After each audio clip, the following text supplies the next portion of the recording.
Hello అండి, నమస్తే అందరికీ. ఇదిగోండి జామకాయలు 2 కాయలు వచ్చినాయి, కొంచెం గట్టిగా ఉన్నాయి. అయితే పచ్చడి చేద్దాం అనుకుంటున్నా, జామకాయ పచ్చడి.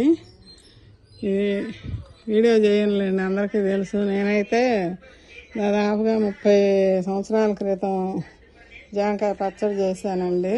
అప్పుడు మా అబ్బాయి అడిగాడు, అమ్మ జామకాయ పచ్చడి చేయి, జామకాయ పచ్చడి చేయాలంటే జామకాయ పచ్చడి చేస్తే, తర్వాత వేరే వాళ్ళు వనజాక్షి అని వాళ్ళ ఇంటి పక్కన చేరితే మేము వాళ్ళ చెట్లో ఉంటే మా జామకాయ పచ్చడి చేస్తాను, 4 కాయలు ఇవ్వంటే పచ్చడి ఏందక్క ఉంది.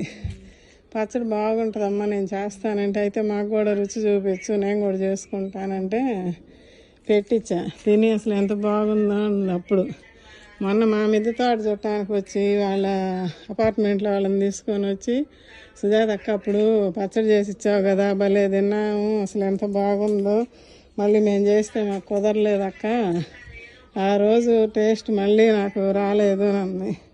అయితే ఇప్పుడు చూడండి, మన చెట్లో 2 కాయలు వచ్చినాయి. ఇవి మరీ గట్టిగా లేవు, మరీ పండలేదు. ఇట్లా ఉంటే బాగుంటుందండి పచ్చడికి. నేను పచ్చడి చేసుకొని తింటున్నా. మీకు దొరికితే జామకాయలు మీరు కూడా పచ్చడి చేసుకొని తినండి. ఈ వర్షం పడుతుంది, ఇట్లాంటప్పుడు కొంచెం పచ్చడిలే కదా మనకు బాగుండేది. ఓకే అండి, ఉంటానండి. మా జామకాయలు నచ్చితే ఒక లైక్ చేసి, షేర్ చేసి, సబ్స్క్రైబ్ చేసుకోండి. ఇదిగోండి కొద్దిగా కొరికింది ఇట్లాగా, ఇప్పుడు ఇంకెందుకని కోసేసానండి. ఓకే అండి, బాయ్ అండి, ఉంటానండి.